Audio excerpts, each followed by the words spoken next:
بسم اللہ الرحمن الرحیم۔ ابن رشد ایک فلاسفر اور ان کی بحث جاری تھی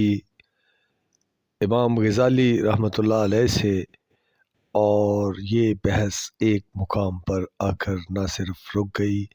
بلکہ ختم ہو گئی۔ ہر کاز کا ایک ایفیکٹ اور ہر ایفیکٹ کی ایک کاز، اور آخری کاز کے پیچھے کیا ہے اس کا ابن رشد کے پاس کوئی جواب نہیں تھا۔ یہاں پر اسلامی دنیا میں فلسفی کے ڈسپلن کو ایک شوق سے گزرنا پڑا اور علم الکلام کا آغاز ہوا کہ دین کے دائرے کے اندر رہ کر مباحث ہوں گی۔ فلسفی کی ایک ایسی ڈیفینیشن جو کہ جس پر بہت سی اندرونی مخالفتوں کے باوجود اشتراک ہو سکتا ہے، وہ یہ ہے کہ فلسفی عقل کی آزادی کو کسی بیرونی تسلط کے بغیر استعمال کرنے کا نام ہے، کسی پیشگی مسلمے کو بلا تحقیق نہ ماننے کا نام ہے، اور اس کو آپ فری انکوائری اور مطلق آزادی کہہ سکتے ہیں۔ اس میں عقل ہی امام اور عقل ہی مقتدی ہے، اور منزل بھی عقل بنائے گی اور منزل عقل کے مسافر پر امپوز نہیں کی جائے گی۔ ابن رشد اور امام غزالی کی مباحث کے بعد اسلامی دنیا میں فلسفے کو وہ اہمیت حاصل نہ رہی، لیکن احمد جاوید جو ایک بہت بڑے اسکالر ہیں، ان کا کہنا ہے کہ فلسفہ جان کر دین پر اپلائی کرنا دین کو غالب کرنے کا عمل ہے، اور یہ بات بھی صحیح ہے کہ دین کی ذہنی قبولیت کی اعلیٰ سطحیں دینی شعور کی ذرا بلند تر سطحیں وہ آدمی پوری طرح کنٹین نہیں کر سکتا جو فلسفی نہیں جانتا۔ اس کا ذہن پورے کا پورا ایمان سے پوری سکینت، تسکین اور تشفی کے ساتھ شرابور نہیں ہو سکتا۔ وہی اس کے ذہن میں اور اس کے قلب میں جذب نہیں ہو سکتی، غلبے کے ساتھ، تحکم کے ساتھ، آمادگی کے ساتھ۔ سبب یہ ہے کہ ذہن کا اب تک اور عقل کا اب تک سب سے بڑا مربی جو علم ہے وہ فلسفہ ہے،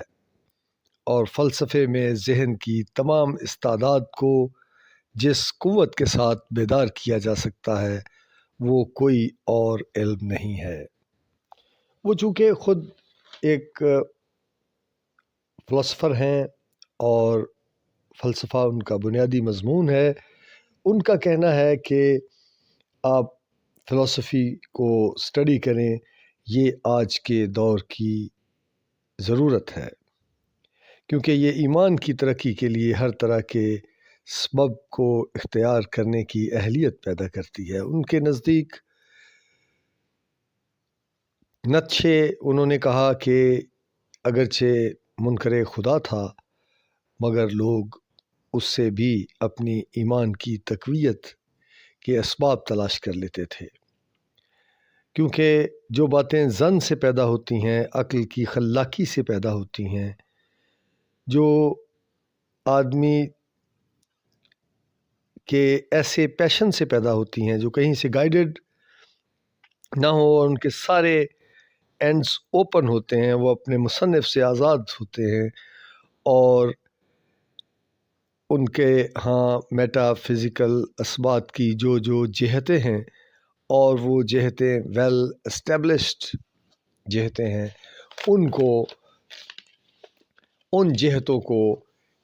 ایمان بالغیب کے لیے استعمال کے دلائل کے طور پر اپنایا جا سکتا ہے، اور ممکن ہے بلکہ اب بہت ضروری ہے۔ انہوں نے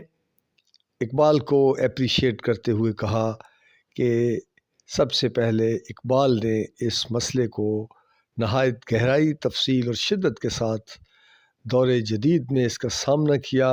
اور reconstruction of religious thought in کی کتاب، ان کے فکر کا مجموعہ، جس کے پہلے ہی فقرے بتاتے ہیں کہ مذہب،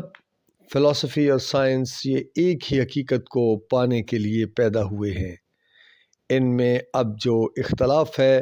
عارضی، اور ایک مرحلہ آئے گا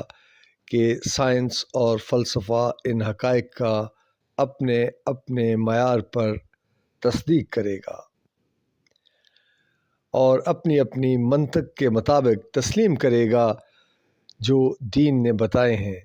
اقبال کے ہاں انہوں نے کہا کہ سطحی نظر سے بھی دیکھیں، اور جو آدمی ان کی شاعری ہی پڑھ لیتا ہے، فلسفہ اور سائنس کے درمیان تصادم اور تطابق کے جتنے راستے اقبال نے دیکھے یا کھولے ہیں وہ آج بھی فریش اور ریلیونٹ ہے۔ وہ اس بات پر بھی روشنی ڈالتے ہیں کہ عقل کی ورکنگ کس طرح سے ہوتی ہے۔ ان کا کہنا ہے کہ انسانی شعور کے قطبین ہیں، پولرائزڈ ہے یہ سسٹم، جس میں ایک انفعالی یعنی پیسیوٹی ہے، اور دوسرا کنٹینٹ اس کا ایکٹیویٹی ہے، اور عقل پیسیوٹی اور ایکٹیویٹی دونوں کی حامل ہے، اور دونوں کو ایک دوسرے سے انٹریکشن کی حالت میں رکھ کر حرکت کرتی ہے۔ عقل جہل محض سے علم مطلق تک نہیں پہنچتی، بلکہ عقل علم جزوی سے علم کلی تک پہنچنے کی کوشش کرتی ہے، اس کا سفر کرتی ہے۔ یعنی ذہن سادہ سلیٹ کی طرح، یعنی چیزوں کو اس طرح اس نظر سے نہیں دیکھتا کہ یہ چیزیں جو ہیں اس سادہ سلیٹ پر کچھ عبارتیں لکھ دیں۔ ذہن کی ایک علمیت، جس کو آپ ایپسٹیم کہتے ہیں، limitations and potential of the sources of knowledge, اور ان کا کہنا ہے کہ ذہن کے کچھ انیٹ آئیڈیاز ہوتے ہیں، اس کے اندر چیزوں کو سمجھنے کی اور اس کے لیے محسوس فضا ہوتی ہے، وہ گویا جاننے کی حالت کو مکمل کرتا ہے، یہ انجانے پن کو ختم نہیں کرتا۔ احمد جاوید صاحب کا کہنا ہے کہ ذہن جو جانتا ہے، جس کی شناخت نہیں رکھتا، وہ اس کی پیسیوٹی کا حصہ ہے، اور ذہن اسی پیسیوٹی میں موجود مسلمات یا آئیڈیاز کو اپنے معروضات یعنی اپنے آبجیکٹس پر اپلائی کرتا رہتا ہے۔ مثلاً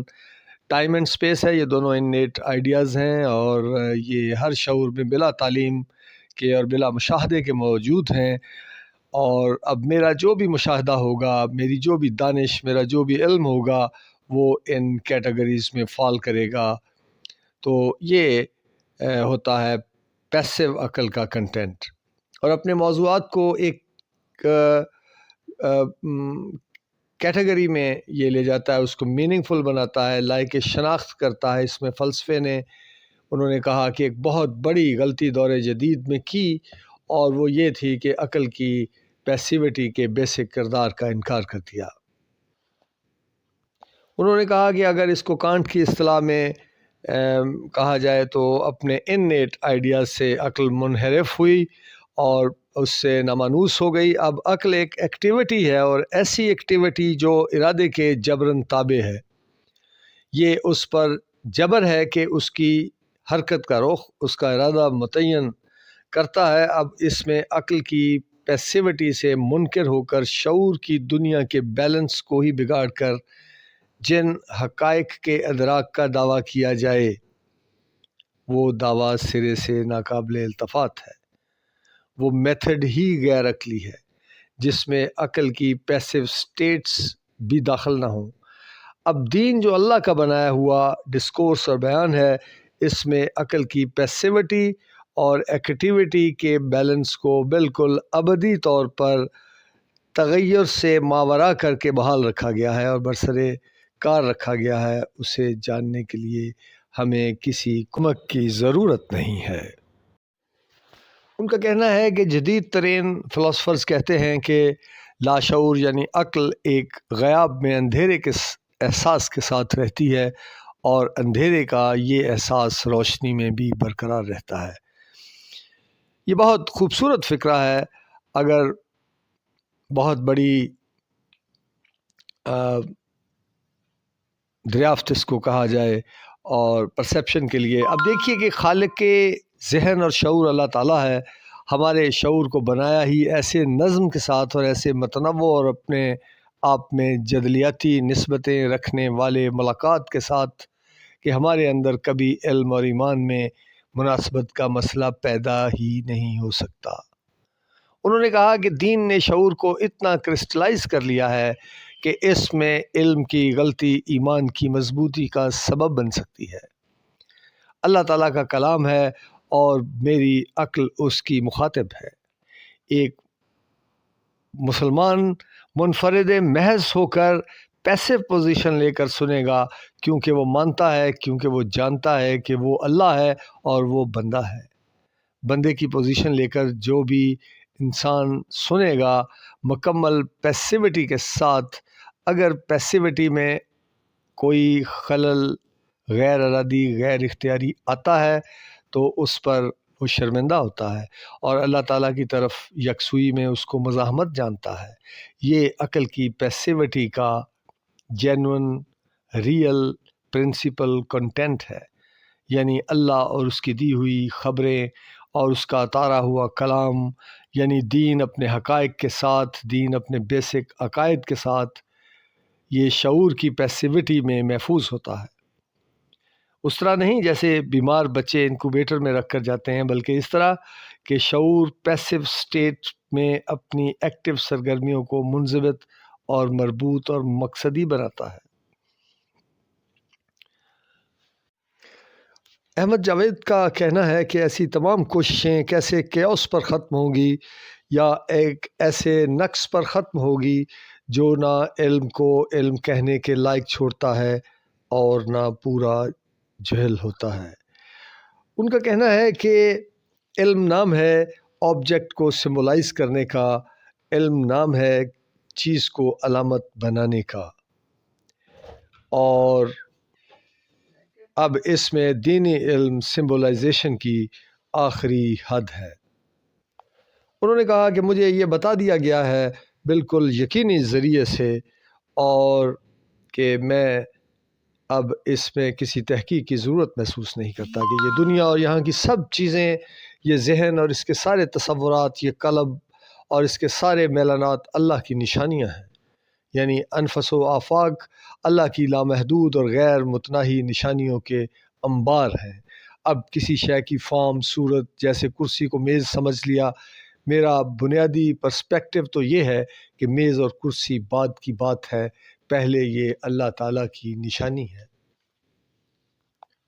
انہوں نے کہا کہ اللہ تعالیٰ کی نشانی کی حیثیت سے ہر مرحلہ تعقل پر، ہر اسٹیٹ آف پرسیپشن میں یہ قائم رہتا ہے اور برقرار رہتا ہے، اور چیزوں کے بارے میں میرے علم کی غلطی دنیا میں تو ہو سکتا ہے کہ مجھے کوئی ضرر پہنچا دے، لیکن اللہ کی معرفت، اللہ کے ساتھ تعلق میں اس دین کی کنٹینمنٹ اور تحویل میں اضافے کا ہی سبب بنتا ہے۔ یہ وہ نقطہ ہے جو میرے خیال میں انہوں نے کہا کہ فلسفہ نہیں سمجھ سکتا، لیکن فلسفہ اپنی ساری قوت انکار کو جمع کر کے بھی اگر شعور کا کلینکل تجزیہ کرے گا تو اس کا انکار بھی نہیں کر سکتا۔ ان کے لیکچر میں وائزین کے لیے فلسفے کے مضمون کا گہرا مطالعہ کرنے کی تلقین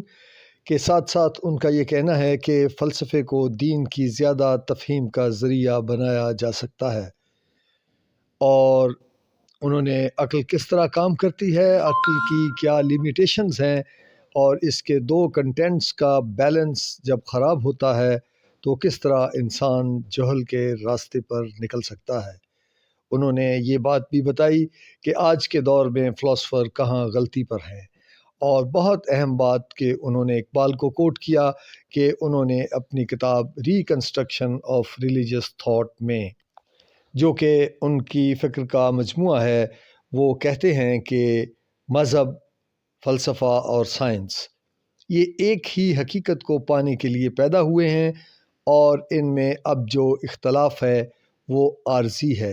اور ایک مرحلہ آئے گا کہ سائنس اور فلسفہ ان حقائق کا اپنے اپنے معیار پر تصدیق کریں گے، اپنی اپنی منطق کے مطابق تسلیم کریں گے جو دین نے بتائے ہیں، دین اسلام نے وضع کیے ہیں۔